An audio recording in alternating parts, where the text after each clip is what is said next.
बिस्मिल्लाहिर्रहमानिर्रहीम। अस्सलामु अलैकुम वरहमतुल्लाहि वबरकातुह। अल्लाह की मस्जिदों को सिर्फ वही लोग तामीर और आबाद करते हैं जो अल्लाह पर ईमान लाए और आखिरत के दिन पर ईमान लाता हो और नमाज भी कायम करे, ज़कात का निज़ाम भी कायम करे और अल्लाह के अलावा किसी से वो डरे ना और किसी की अजमत का रोब उसके दिल में ना हो। फ़असा उलाइका यकूनु मिनल मुहतदीन। अगर ऐसा कर लेंगे तो फिर हो सकता है, उम्मीद और तवक्को है कि ऐसे लोग हिदायत याफ्ता लोगों में से हो जाएंगे। सदक़ल्लाहुल अज़ीम। अल्लाह का घर मस्जिद और अल्लाह की किताब कुरान हकीम के लिए एक मरकज़ तालीम, उससे मुतल्लिका और इस निस्बत से तकरीब हो और उसमें हम शामिल हों तो इससे बड़ी और सादत की बात कोई नहीं है। अल्लाह ताला हम सब का यहाँ जमा होना कबूल फरमाए। मस्जिदें पूरी दुनिया में तामीर होती हैं और सबसे बड़ी मस्जिद सारी मस्जिदों की माँ और जो बस्तियों की माँ उम्मुल कुरा के अंदर है मस्जिद हराम। अल्लाह करीम ने सूरह तौबा के अंदर उसके बारे में चंद इरशादात फरमाए हैं, जिसमें से एक आयत मैंने आपके सामने तिलावत की है।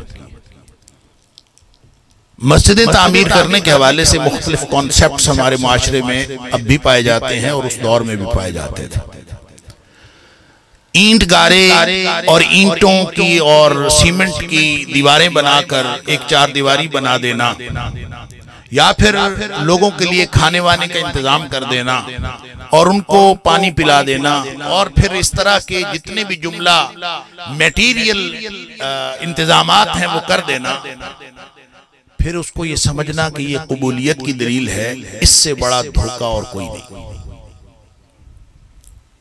जिस शख्स को मस्जिद का जो असल मुकाम है अल्लाह के यहाँ वो मालूम नहीं, मस्जिद की मकसदियत मालूम नहीं और फिर वो ये काम करता रहे तो उसका कोई फायदा नहीं। मस्जिद हराम की सारी आबादी, मस्जिद हराम की तामीर, हत्ता के काबतुल्लाह की तामीर, ये करने वाले मुशरिकीन मक्का थे और अल्लाह ताला ने फरमा दिया कि मा कान लिल मुशरिकीन अन यअमुरु मसाजिद अल्लाह व हुम शाहिदीन अला अनफुसिहिम बिल कुफ्र। अगर दिल में अकीदा ठीक नहीं है और वो अपने कुफ्र पर गवाह है तो फिर ऐसी सूरत में जज़ाकुमुल्लाह खैर, तो ऐसी सूरत में उन मस्जिदों को मुशरिक आबाद करें ये उनके लायक ही नहीं है। मुशरिक कभी मस्जिदें आबाद नहीं कर सकते। अल्लाह अकबर। इनके तो हाबितत अमालुहुम, उनके तो सारे के सारे अमाल जाया हो गए जो कुछ भी किया। अब इसका मतलब यह है कि मस्जिदें तामीर करना मसला नहीं, किसी खास मकसद से तामीर करना मसला। मस्जिद इतनी अहम बात है। अल्लाह अकबर। नबी अकरम सल्लल्लाहु अलैहि वसल्लम ने फरमाया अहब्बुल बिलादी इलल्लाहि मसाजिदुहा। अल्लाह अकबर। रूए जमीन के तमाम खित्ता है अर्जी से बेहतरीन टुकड़े अल्लाह के नजदीक वो हैं जहां मस्जिद बन जाती है। और फिर ये इतनी बड़ी बात है मस्जिद के साथ मुंसलिक हो जाना। और अगर इसकी जगह आप मंडी बना लें, बाजार बना लें, रिज़्क़ हलाल का ही बंदोबस्त हो, लेकिन वो जगह अल्लाह को पसंद नहीं है। हालांकि वहां पे तो जरूरी नहीं कि रिज़्क़ हराम का बंदोबस्त हो, रिज़्क़ हलाल भी हो, मंडी हो, बाजार हो, सौदे बिकते हो, मादी मफादात की बात हो। ये जो ईंटें और गारा और सीमेंट और रोड़े, ये जो मटेरियल जितना भी सब सामान है, जहां इसके सौदे होते हों, अल्लाह के रसूल सल्लल्लाहु अलैहि वसल्लम फरमाया अबगदुल बिलादी, अल्लाह के नजदीक सबसे ज्यादा नापसंदीदा जगह वहां है जहां मादी मुफादात के सौदे होते हैं।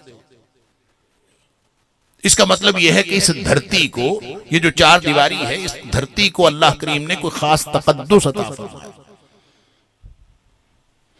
यहां तक फरमा दिया कि मन बना लिल्लाहि मस्जिदन, एक घर अगर अल्लाह का बना दे, एक मस्जिद बना दे, मन बना लिल्लाहि मस्जिदन, एक अल्लाह का घर किसी ने बनाया, मस्जिद बनाई, बनल्लाहु लहू बैतन फिल जन्नह, अल्लाह उसके बदले में जन्नत के अंदर उसका घर बना दे। कोई छोटी सादत? अल्लाह अकबर। फिर यह हदीस तो सनद के एतबार से ज़ईफ है कि नबी करीम सल्लल्लाहु अलैहि वसल्लम ने फरमाया, तकनीकी बुनियादों पर मुहद्दिसीन किराम ने उसको पूरी दयानतदारी के साथ, जिन्होंने सनद के बारे में अपनी राय दी कि यह सनदन ज़ईफ,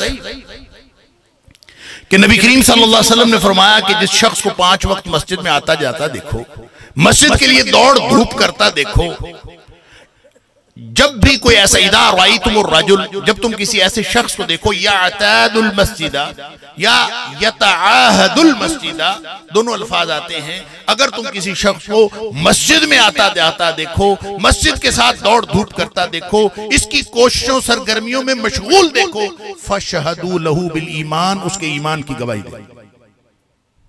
यह हदीस ज़ईफ है, लेकिन इसकी ताईद होती है, इसकी ज़ईफ सनद की ताईद होती है बुखारी शरीफ की उस हदीस से, जहां नबी अकरम सल्लल्लाहु अलैहि वसल्लम ने फरमाया, अल्लाह अकबर, कि 7 लोग वो हैं जिनको अल्लाह क़यामत वाले दिन अपने अर्श का साया नसीब करेगा। वो दिन जिस दिन अल्लाह के अर्श के साए के अलावा कोई साया नहीं होगा। अल्लाह युज़िल्लुहुमुल्लाह फी दिल्लिही यौमा ला दिल्ला इल्ला दिल्लुहु, जिस दिन अल्लाह के अर्श के साए के अलावा कोई साया नहीं होगा। 7 किस्म के लोगों को जो साया नसीब होगा, उसमें एक शख्स वो है, व क़ल्बुहु मुअल्लक़ुम बिल मसाजिद, जिसका दिल मस्जिदों के साथ लटका हुआ। वो मस्जिद में बैठता कम है, बाहर चला जाता है, काम करता है, काउंटर पे बैठता है, कारोबार करता है। फ़इज़ा क़ुदियतिस सलातु फंतशिरू फिल अर्ज़ वब्तगू मिन फ़ज़लिल्लाह वज़्कुरुल्लाह कसीरा। वो चला जाता है, मंडियों में बैठता है, बाजारों में बैठता है, अपना कारोबार करता है, नौकरी करता है, लेकिन वो अल्लाह को याद भी करता है और दिल लटका हुआ है मस्जिद के साथ। उधर से हय्या अलल फलाह की आवाज आए, हय्या अलस सलाह की आवाज आए और मैं दौड़ के मस्जिद पहुंचूं, उसका दिल हर वक्त मस्जिद के साथ लटका हुआ है। फरमाया ये उन 7 खुश नसीबों में से है जिनको अल्लाह ताला क़यामत वाले दिन अर्श का साया नसीब करे। इसका मतलब यह है कि ये ईमान की गवाही है, मस्जिद से मुताल्लिक होना ईमान की गवाही। ये सारी और इस तरह की और भी बहुत सारी नबी करीम सल्लल्लाहु अलैहि वसल्लम ने इनकी मसाजिद की तामीर की फजीलत बयान फरमाई है। सवाल है एक, मुझे भी सोचना चाहिए, आप सबको भी, हम सबको सोचना चाहिए, मस्जिद की ये अहमियत क्यों? हम जब अपने गिरेबानों में टटोलेंगे, अपने दिमाग पर जोर देंगे, तो हमें लगता है कि इस पे चूंकि सजदा किया जाता है अल्लाह को, ये सजदा गाह है, इसलिए मस्जिद की इतनी अहमियत है। यही जवाब है ना? हम सोचेंगे तो यही सोचेंगे, मस्जिद में चूंकि सजदा किया जाता है इसलिए ये इसकी अहमियत है। तो सुन लीजिए, नबी अकरम सल्लल्लाहु अलैहि वसल्लम का फरमान है, मुस्लिम शरीफ में और जगहों पे भी ये हदीस मौजूद है, लेकिन जहां मुस्लिम शरीफ की रिवायत के मुताबिक आपने फरमाया, मुझे 6 बातों में अंबिया पर फजीलत अता की गई, दीगर अंबिया पर मुझे 6 बातों में फजीलत अता की गई।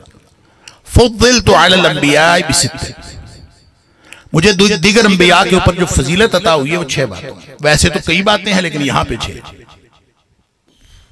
उसमें सबसे पहली बात फरमाया, ऊती तो जवामे अल कलिम, मुझे अल्लाह ने कलाम की जामियत अता फरमाई है। थोड़े अल्फाज नबी पाक सल्लल्लाहु अलैहि वसल्लम अदा फरमाते थे और उससे बहुत बड़े बड़े मफाहिम अखज़ होते थे। ये अल्लाह का दिया हुआ एक इम्तियाज है। नबी पाक सल्लल्लाहु अलैहि वसल्लम, नुसिरतु बिर्रुअब, मेरी मदद की गई है दहशत के जरिए से।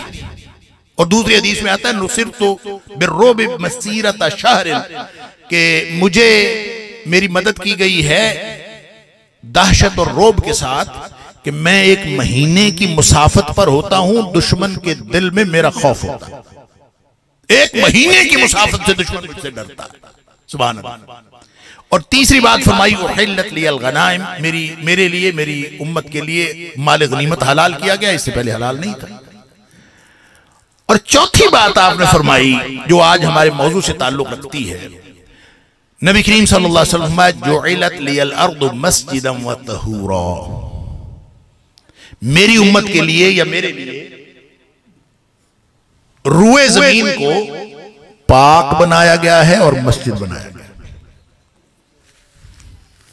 जमीन सारी की सारी, अल अर्द, सारी जमीन, मस्जिदम व तहूरा, या तहूरम व मस्जिदा, वो पाक भी है और वो मस्जिद भी है। आप जहां मर्जी नमाज पढ़ ले, जहां आप तीन इकट्ठे हो, फरमाया जमात करवा लो।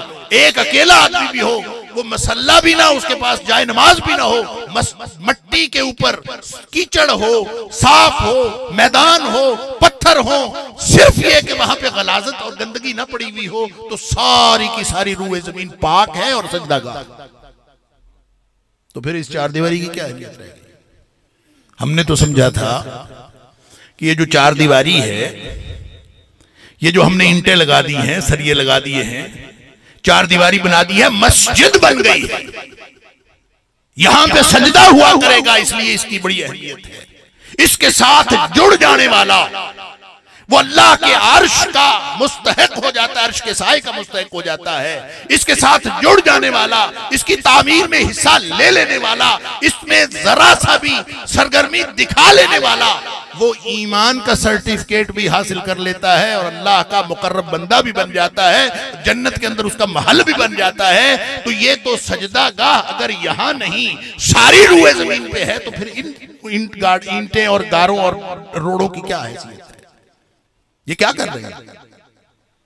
जबकि नबी पाक सल्लल्लाहु अलैहि वसल्लम का एक और हुक्म आयशा सिद्दीक़ा रज़ी अल्लाह ताला अन्हा फरमाती हैं कि नबी पाक सल्लल्लाहु अलैहि वसल्लम हुक्म दिया करते थे, हुक्म दिया करते थे, अमरना रसूलुल्लाह सल्लल्लाहु अलैहि वसल्लम, आपने हुक्म दिया बिबिनाइल मसाजिद फिद्दूर, अपने अपने मोहल्ले के अंदर मस्जिद बनाया था। मोहल्ला किसका? मदीने की बस्ती का, जिसका टोटल हुजम क्या था, जिसकी कुल वसअत क्या थी, जितना आज मस्जिद नबवी का सहन मिला के जितनी आज मस्जिद नबवी, इतनी कुल मदीना की बस्ती थी। फिर नबी पाक सल्लल्लाहु अलैहि वसल्लम हुक्म देते हैं अपने अपने मोहल्ले में मस्जिद बना। कोई मामला खास है, बात सिर्फ सजदा करने की नहीं। नमाज तो आप जहां कहीं मर्जी पढ़ सकते हैं, सजदा कहीं भी हो सकता है। इस खास खित्ता अर्जी चार दीवारी कर ली, अहब्बुल बिलाद बन गया, रूए जमीन का बेहतरीन टुकड़ा अल्लाह के यहां बन गया। कोई मकसदियत और मानवियत का मसला है, सिर्फ जाहिरी तौर पर सजदा करने का मसला नहीं है। सजदा तो हर जगह हो जाता है। तो इस मस्जिद को यह अहमियत क्यों दी? अब आप उस आयत पर गौर कर लीजिए जो आयत मैंने आपके सामने तिलावत की, सूरह तौबा की, इन्नमा यामुरु मसाजिद अल्लाह। मस्जिदें तामीर करने वाले दो तरह के होते हैं। एक वो होते हैं जो ईंटें लगाकर समझते हैं कि हमने बड़ा काम कर लिया, खाने की देग पका ली जुमे वाले दिन और बड़ा काम हो गया। अजअलतुम सिकायतल हाजी व इमारतल मस्जिदिल हराम कमन आमन बिल्लाहि वल यौमिल आखिर। अल्लाहु अकबर। वजाहद फी सबीलिल्लाह ला यस्तबूना इंदल्लाह। फरमाया कि तुमने ये समझ लिया है कि ये जो मस्जिद के लिए दौड़ धूप कर रहा है, जो पानी पिला रहा है हाजियों को, जो मस्जिद हराम की आबादी का बंदोबस्त कर रहा है, सारे इंतजामात कुरैश के पास थे, तो क्या ये पानी पिलाना और ये मस्जिदों के सारे ये ईंटें रोड़े लगा देना, क्या ये तामीर मस्जिद है? क्या तुमने इसको बराबर समझा है? कमन आमन बिल्लाह वल यौमिल आखिर वजाहद फी सबीलिल्लाह, जिसने अपना पूरा तन मन धन अल्लाह के लिए लगा दिया हो, ईमान लाया हो, आखिरत के दिन पर ईमान लाया हो, अल्लाह पर ईमान लाया हो, और उसने वजाहद फी सबीलिल्लाह सारी जिंदगी अल्लाह के दीन के लिए लगा दी हो। क्या ये दोनों बराबर हो सकते? ला यस्तवूना इंदल्लाह। ये अल्लाह के यहाँ ये दोनों बराबर नहीं हो सकते। वल्लाहु ला यहदिल कौमज़ ज़ालिमीन, और अल्लाह जालिमों को कभी हिदायत नहीं देता। जालिम कौन होता है? मुशरिक होता है। जो अल्लाह पर ईमान नहीं रखता या अल्लाह पर ईमान रखता है तो साथ उसके कुछ और भी शामिल कर लेता है। वो फरमाता है, अल्लाह फरमाता है व अन्नल मसाजिद लिल्लाह फला तदउ मअल्लाहि अहदा। ये मस्जिदें सिर्फ नमाज पढ़ने की जगह नहीं होती, बल्कि इन्नमा यामुरु मसाजिद अल्लाहि, अल्लाह की मस्जिदों की तामीर और आबादी क्या है? सिर्फ वही लोग करते हैं मन आमन बिल्लाह। पहली शर्त ये कि वहां पे तौहीद का डंका बजे, वल यौमिल आखिर, आखिरत के दिन की तैयारी का एहतमाम हो, व अक़ामस सलात। जब ये बड़ा मकसद तौहीद की बुनियाद पर, अकीदे की बुनियाद पर, जब अल्लाह के रसूल सल्लल्लाहु अलैहि वसल्लम के दीन को बुलंद करने के लिए, इस मकसद के लिए एक मरकज बना दिया जाए, फिर वक़ामस सलात, फिर नमाज कायम की जाए, वआतज़ ज़कात, ज़कात का निजाम कायम किया जाए, वलम यख्शा इल्लल्लाह, फिर पूरी दुनिया को बता दिया जाए कि खशियत सिर्फ अल्लाह की है। ये जो खशियत है ना, इसको भी समझ लीजिए, खशियत क्या है? खशियत खौफ नहीं होता। उलमाए किराम बैठे हैं, आप इनसे समझ लीजिएगा, मैं तो तालिब इल्माना सी चंद बातें आपके सामने रख दूंगा। खशियत खौफ नहीं होता, खौफ और चीज है, खशियत और चीज है। खशियत रोब को कहते हैं, उस दहशत को कहते हैं, उस खौफ को कहते हैं जो किसी चीज की अजमत की वजह से होता है। जब तक आपको उसकी मार्फत ना हो, उसकी अजमत का एतराफ ना हो, उस वक्त तक खशियत नहीं आती। और जब तक खशियत नहीं आती, ना मस्जिद का फायदा है, ना कुरान पढ़ने का फायदा। किसका कलाम पढ़ रहे हो? सूरह ज़ुमर में अल्लाह फरमाता है, अल्लाहु नज़्ज़ल अहसनल हदीस, अल्लाह ने कायनात का बेहतरीन कलाम नाजिल किया है। किताबम मुतशाबिहम मसानी, ये एक ऐसी किताब है जिसकी आयात बाहम मिलती जुलती हैं, बार बार दोहराई जाती हैं। तक़शइरु मिन्हु जुलूदुल लज़ीना यख़शौना रब्बहुम, लेकिन जिनके दिल में अल्लाह की खशियत होती है, अपने मालिक की खशियत होती है, यही बार बार दोहराई जाने वाली और मुशाबिहत वाली, ये जो दो बातें हैं ना, तफसील का मौका नहीं, सिर्फ मैं एक इशारा कर देता हूं। मुशाबिहत और तकरार, ये दो चीजें ऐसी हैं कि मखलूक के कलाम में हो तो कलाम अपनी तासीर खो देता है। कोई अदीब बड़े से बड़ा, कोई आलिम बड़े से बड़ा, कोई शायर, वो इसको कुदरते कलाम के मुनाफी समझता है कि उसके अल्फाज बार बार वही दोहराए जाए। वो इसको कुदरते कलाम के मुनाफी समझता है कि वो एक दूसरे से मिलता जुलता हो, किताब शुरू करें तकरार आ जाए, आप फेंक देते हैं कि इस किताब में तो तकरार ही बहुत है, ये तो वही बातें बार बार रिपीट की गई हैं। लेकिन ये अल्लाह के कलाम में और मखलूक के कलाम में यही तो फर्क है, यही तो एजाजुल कुरान है कि वहां मखलूक के कलाम में मुशाबिहत और तकरार आ जाए, वो अपनी तासीर खो देता है। अल्लाह के कलाम में मुशाबिहत भी है, तकरार भी है, लेकिन तासीर का आलम यह है कि तक़शइरु मिन्हु जुलूदुल लज़ीना यख़शौना रब्बहुम, जिनके दिलों में अपने मालिक की खशियत होती है, उनके रोंगटे खड़े हो जाते हैं। फर्क खशियत का, मस्जिद वो आबाद करता है लम यख़शा इल्लल्लाह, जिसके दिल में खशियत अल्लाह के अलावा किसी और की ना हो। और खशियत क्या होता है? इसको आप अंग्रेजी में कहते हैं रिकॉग्निशन, मारिफत, एतराफ कि मेरा अल्लाह कितना बड़ा है, मेरा अल्लाह खालिक है, वो मालिक है, बाकी सारी कायनात मखलूक है। और अगर ये थोड़ा सा आदमी विजुअलाइज कर ले, थोड़ी सी इमेजिनेशन बना ले, तसव्वुर बना ले, तो जरा सोचें हम कौन हैं और हमारा मालिक कहां है। हम यहां जितने लोग बैठे हैं, यहां इस मस्जिद समेत एक नक्शा बने, हमारी हैसियत एक नुक्ते की नहीं। और अगर इस पूरे मोहल्ले का नक्शा बने तो इस मस्जिद की हैसियत एक नुक्ते की नहीं। अगर पूरे रहीम यार खान का नक्शा बने तो इस मोहल्ले की हैसियत एक नुक्ते की है। आगे बढ़ते जाएं, पाकिस्तान के नक्शे में पूरा रहीम यार खान एक नुक्ता है, और फिर जब पूरी दुनिया का नक्शा बने तो पाकिस्तान एक छोटा सा नुक्ता है, और फिर जब आप निजाम शमसी में चले जाते हैं तो जमीन इतनी सी रह जाती है, और फिर आप आगे निजाम हाय शमसी जहां कहकशाएं बनती हैं, सिर्फ अपनी गैलेक्सी की बात कर लें तो उसमें हमारा निजाम शमसी एक नुक्ते से ज्यादा नहीं है, और फिर जब कहकशाओं का क्लस्टर बनता है और कायनात आगे से आगे पता नहीं कितनी बड़ी है, साइंसदान कहते हैं कि हम इसके एंड को पहुंच नहीं सके कि ये कायनात कितनी बड़ी, हम पहुंच नहीं सके। कहां पहुंच कैसे सकते हैं कि कुरान कहता है इन्ना लमूसिऊन, हम तो इसको बढ़ाते चले जाते हैं। ये वुसअत पजीर कायनात है।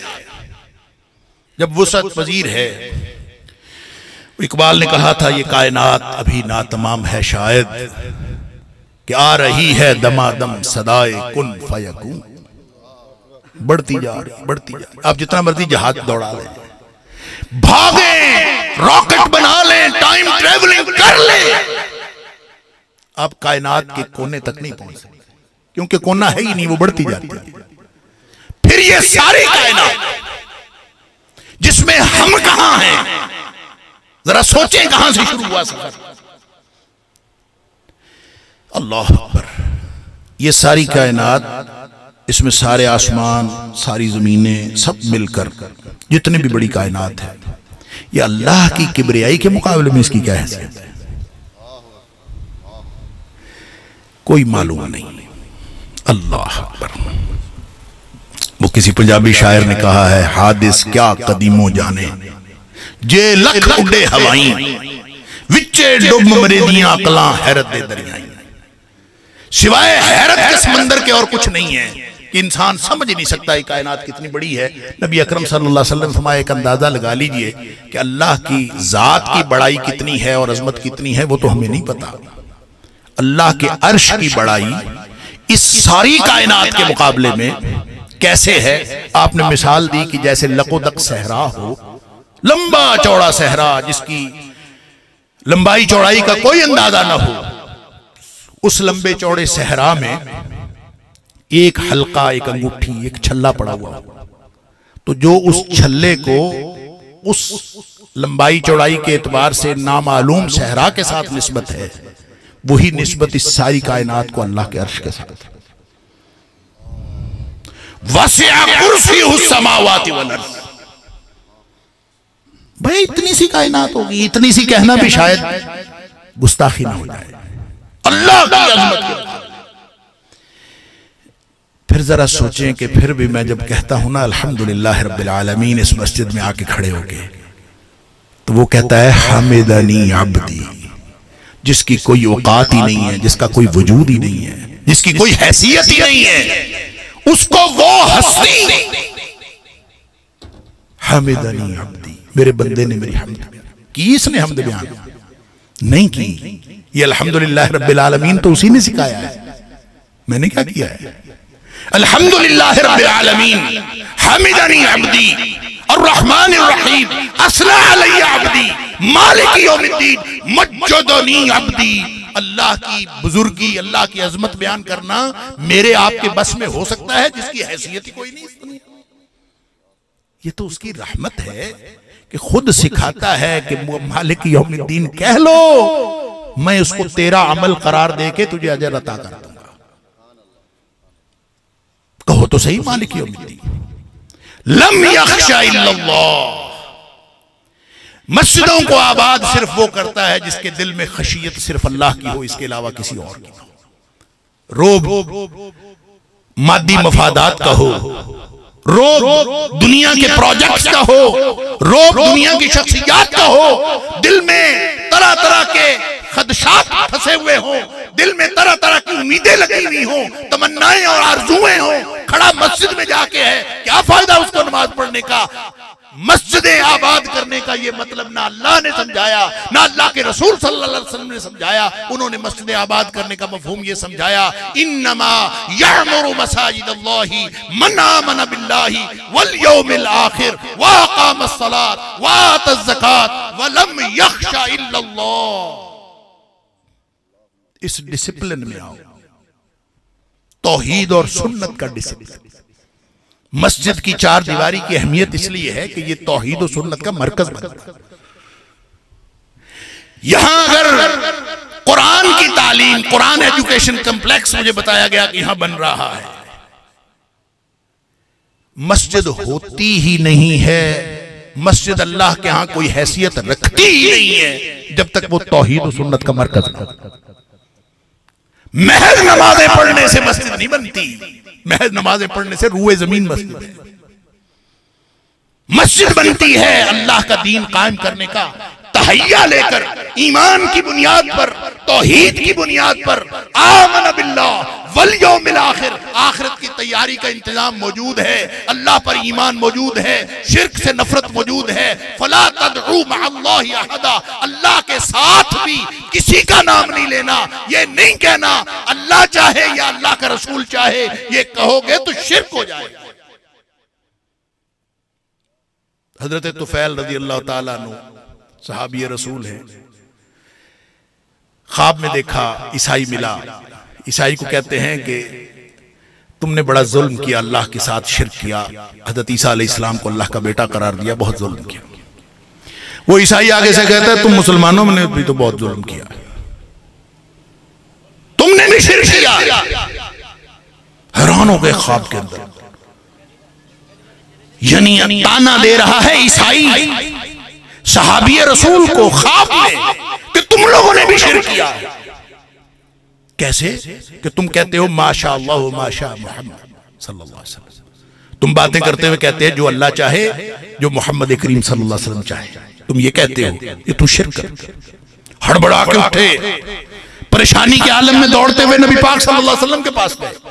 अल्लाह के रसूल सल्लल्लाहु अलैहि वसल्लम, ख्वाब में ईसाई ने ताना दिया कि तुम लोग भी शिर्क करते हो, माशा अल्लाह माशा मोहम्मद कहते हो सल्लल्लाहु अलैहि वसल्लम।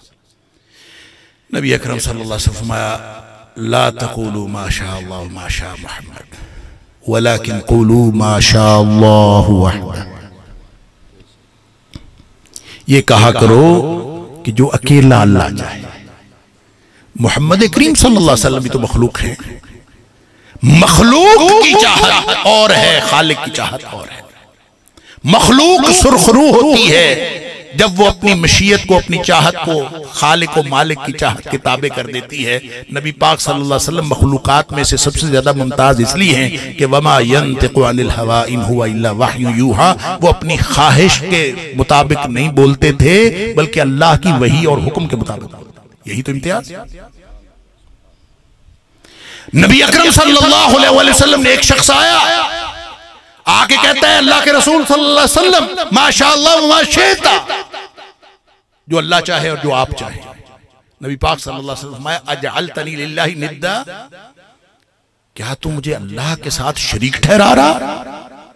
कुल माशाअल्लाह वहदा, तू कह सिर्फ अकेला अल्लाह चाहे। लिहाजा वन्नल मसाजिद लिल्लाह, ये अल्लाह की तौहीद के मराकिज हैं। जो तौहीद का मरकज नहीं है वो मस्जिद नहीं है। ला यस्तवूना इंदल्लाह, ला यस्तवूना इंदल्लाह, तुमने बराबर समझ रखा है। ईंटें लगा के, सीमेंट की बोरियां दे के, 4 देगें पका के, अजअलतुम सिकायतल हाजी व इमारतल मस्जिदिल हरामी कमन आमन बिल्लाहि वल यौमिल आखिर व जहाद फी सबीलिल्लाह। एक बंदे ने जिंदगी लगाई है अल्लाह के दीन के लिए, एक बंदा 4 ईंटें लगा के वो समझता है ये बराबर है। ला यस्तवूना इंदल्लाह, ये अल्लाह के यहां बराबर नहीं हो सकता। लिहाजा दिल में अल्लाह की खशियत पैदा करो। जो खशियत के साथ अल्लाह का निजाम कायम करता है वो मस्जिद होती है, और जहां तौहीद खालिस नहीं होती वो मस्जिद नहीं होती। नबी पाक सल्लल्लाहु अलैहि वसल्लम ने हिजरत फरमाई, मक्का से मदीना तैयबा तशरीफ ले गए। किसी सीरत निगार ने यह बात लिखी नहीं है कि उसके असबाब में कोई ऐसी बात भी थी। वाकया अलबत्ता हर सीरत निगार ने लिखा कि नबी पाक सल्लल्लाहु अलैहि वसल्लम, आप बताएं, नबी पाक सल्लल्लाहु अलैहि वसल्लम मक्का छोड़ना चाहते थे? नहीं छोड़ना, छुड़वाया गया। नबी करीम सल्लल्लाहु अलैहि वसल्लम ने काबे को मुखातब होकर कहा था कि मेरी कौम ना निकालती, मैं तुझे छोड़ के कभी ना जा रहा। वैसे ही जिस धरती पर बंदा पैदा हुआ होता है, जिसको जन्मभूमि कहते हैं, उसके साथ तो प्यार ही बड़ा होता है। फिर काबतुल्लाह के साथ नबी करीम सल्लल्लाहु अलैहि वसल्लम का प्यार। कुरान कहता है कि हमारा वादा है, लरादुका इला माद, ए हबीब सल्लल्लाहु अलैहि वसल्लम, आप जा तो रहे हैं, हम आपको वापस लाएंगे, वापस आप तशरीफ लाएंगे। अब आप यहां से जाने के बाद और 8 हिजरी में वापस तशरीफ लाने के बाद इन दोनों औकात में फर्क देख लीजिए क्या था। जब निकले थे तो 360 बुत थे, जब वापस तशरीफ लाए तो पहला काम किया, सीधे मस्जिद हराम गए, छड़ी हाथ में थी, एक एक बुत को गिराते जाते थे। कुल जाल हक व ज़हक़ल बातिल इन्नल बातिल कान ज़हूक़ा, एक एक छड़ी से बुत तोड़ा, 360 के 360 तोड़ के गिरा दिए। पहले गिराते उस वक्त जब हिजरत की थी, अगर उस वक्त गिराते तो काफिर फिर बना सकते थे। अब अल्लाह ने फातेह की हैसियत दाखिल किया था। यह था वो वादा, लरादुका इला माद। नबी अकरम सल्लल्लाहु अलैहि वसल्लम को बुतों के साथ मस्जिद हराम मअल्लाहि अहदा, अल्लाह के साथ किसी और का रला मिलावट वहां पे मौजूदगी वो बर्दाश्त नहीं थी। आप वहां से तशरीफ ले गए, तब आए जब बुतों को गिराने की ताकत रखते थे। मस्जिद अल्लाह की तौहीद का मरकज होता, इसलिए मस्जिद इन्नमा यअमुरु मसाजिद अल्लाह मन आमन बिल्लाहि वल यौमिल आखिर व अक़ाम अस्सलात व आता ज़कात व लम यख़्शा इल्लल्लाह। ये इस डिसिप्लिन में आओगे तो फिर वो मामला, इसको दोनों को साथ शामिल कर लीजिए। मैंने आपके सामने सूरह ज़ुमर की आयत पढ़ी कुरान के बारे में कि अल्लाह करीम ने कायनात का बेहतरीन कलाम नाजिल किया है, और ये मिलती जुलती आयात हैं, बार बार दोहराई जाने वाली, हुफ़ाज़ भी भूल जाते हैं ये क्या है, लेकिन इसमें बेजारी पैदा होने की बजाय, तासीर खत्म होने की बजाय तासीर और बढ़ जाती है। और यही फर्क है खालिक और मखलूक के कलाम का, कि खालिक के कलाम में मुशाबहत भी है, तकरार भी है, लेकिन तासीर बढ़ती है। मखलूक के कलाम में ये दोनों बातें आ जाएं तो तासीर कम हो जाती है। फरमाया तासीर का आलम यह है कि तक़शइरु मिन्हु जुलूदुल लज़ीना यख़शौना रब्बहुम, जिनके दिलों में मालिक की खशियत मौजूद है, उनके रोंगटे खड़े हो जाते हैं। हम अपनी निगाह डालें, अपनी निगाह दौड़ाएं, कुरान पढ़ते कितनी उम्र हो गई, कुरान सुनते कितनी उम्र हो गई, कभी रोंगटे खड़े हुए? जब तक साहिब कलाम का रौब दिल में ना हो, उस वक्त तक कभी उस कलाम की अहमियत का और उसकी अजमत का एहसास नहीं होता। मैं ऐसे कह दूं पकड़ लो, सादा सा फिक्रा, आप कहेंगे मौलवी पागल हो गया, पता नहीं क्या कह रहा है, पकड़ लो। अगर यही बात यहां इलाके का थानेदार कह दे, पकड़ लो, फिक्रा वही है। साहिब कलाम की वजह से कलाम की तासीर बदल गई। और अगर यही बात मुल्क का वजीर आजम कह दे, पकड़ लो, तो ब्रेकिंग न्यूज है, पूरी दुनिया में थरथल्ली मच जाए कि उसने कह दिया। फिक्रा वही है, साहिब कलाम से तासीर बदलती है। दिल में खशियत ही नहीं है, तुम्हें अल्लाह की अजमत का रोब ही नहीं है, तुम्हें पता ही नहीं है ये शानशाहों का शानशाह, खालिक व मालिक कितनी अजमत वाला उसने, जिसने तुम्हें पैदा किया, इस सारी मखलूकात को पैदा किया, जिसके सामने तुम्हारी कोई हैसियत नहीं है, उस मालिक का कलाम है। जब ये खशियत दिल में आती है तो रोंगटे जरूर खड़े होते। लम यख्शा इल्लल्लाह, मस्जिद का प्रीरेक्विजिट भी वही है, कुरान की प्रीरेक्विजिट भी वही है, वही तकाजा कुरान का है, वही तकाजा मस्जिद का है। वो अल्लाह का घर है, वो अल्लाह का कलाम है। जब तक ये नहीं आएगा हिदायत नहीं आ सकती। फरमाया जिस दिन रोंगटे खड़े हो गए, अल कुरान एजुकेशनल कम्प्लेक्स तामीर करने वालों, अल्लाह हमें इस तरह के नबी पाक सल्लल्लाहु अलैहि वसल्लम के हुक्म में मस्जिद हराम की मजीद बेटियां बनाने की, उसकी तामीर करने और उसको आबाद करने की तौफीक अता फरमाए। सुन लीजिए, जिस दिन ये रोंगटे खड़े हो गए, और ये होने कब है? लम यख्शा इल्लल्लाह, अल्लाह की खशियत हो दिल में, पहचाने इंसान अल्लाह की किबरियाई क्या है, मैं कहां। फिर भी वो मेरा मालिक मेरी सुन लेता है, मुझे जवाब देता है, उसकी कितनी रहमत है। जिस दिन ये खशियत आ गई, रोंगटे खड़े होंगे, और रोंगटे खड़े हो गए तो पता क्या होगा? फरमाया हिदायत का स्विच ऑन हो जाएगा।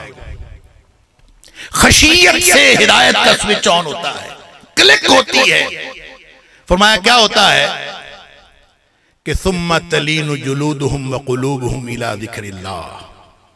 बस फिर जिस दिन ये रोंगटे खड़े हो गए, अल्लाह की खशियत दिल में आई, तो फिर इंसान का दिलो दिमाग सब एक ही तरफ लग जाता है, और वो है अल्लाह की याद।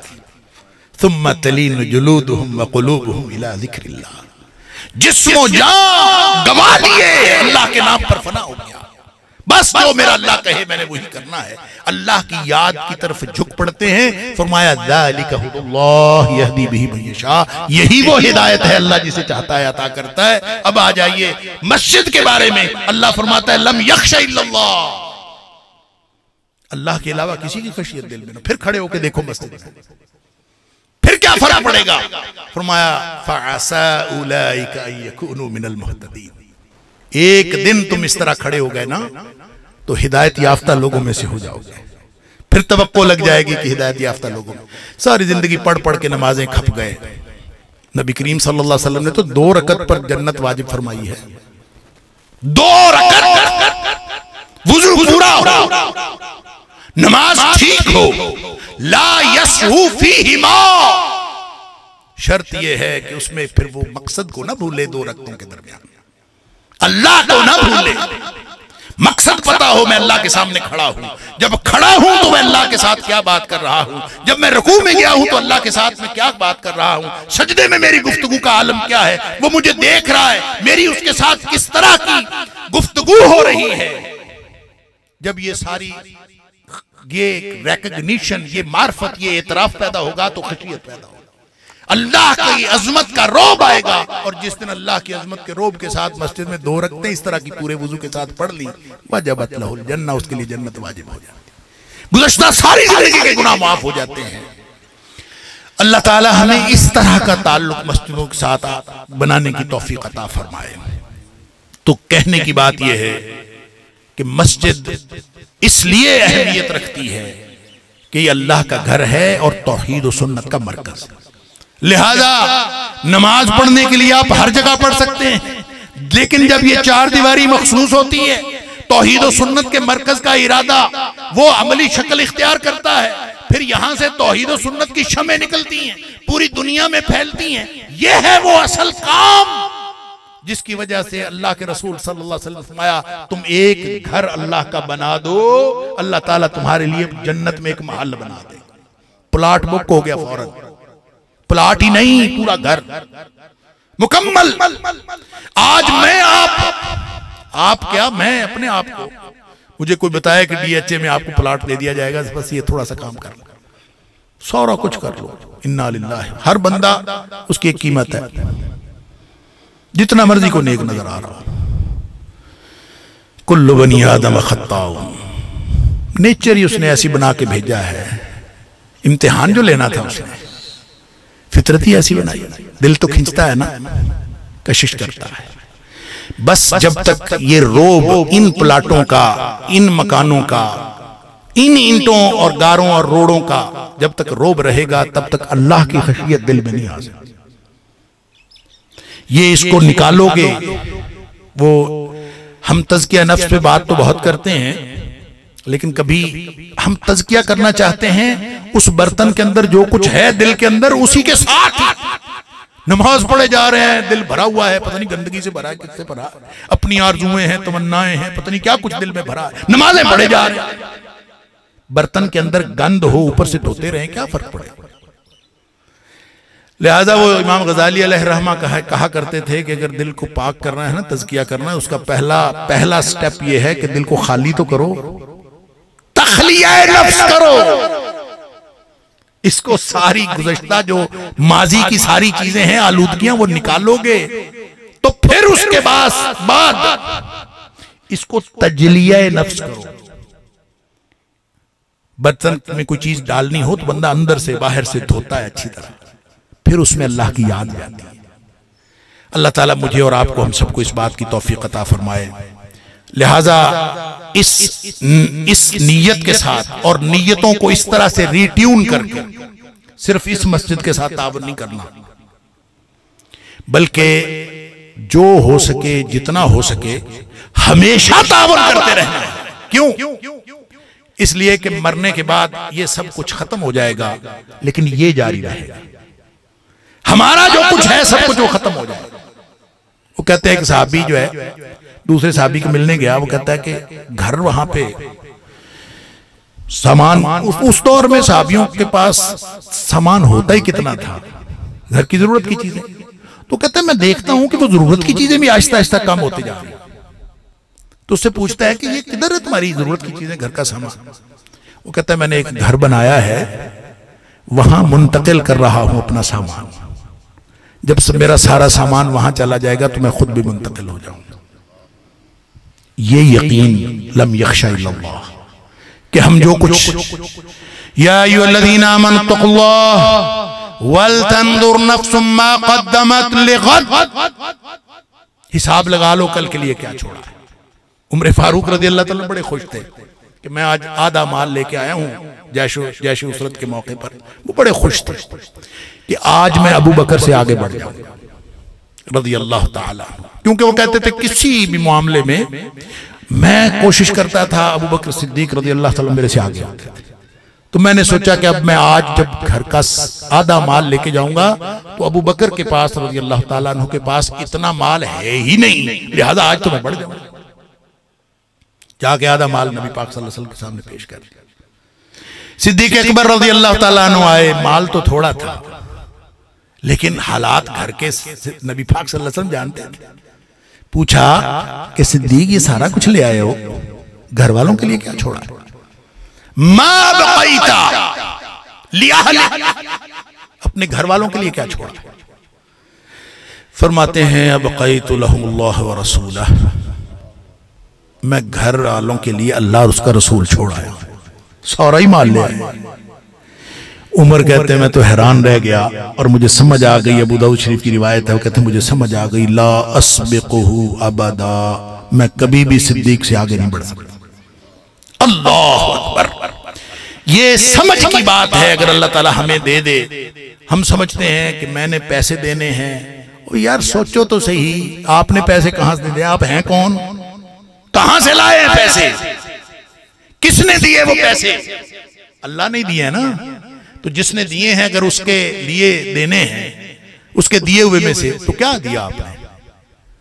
अल्लाह ने दिए थे, उसी के हाथ वापस कर दिए। ये तो उसकी रहमत है कि उसको अपने जिम्मे कर्ज करार देता है। मन दल्लज़ी युक़रिदुल्लाह क़र्ज़न हसना, ये तो उसकी रहमत है।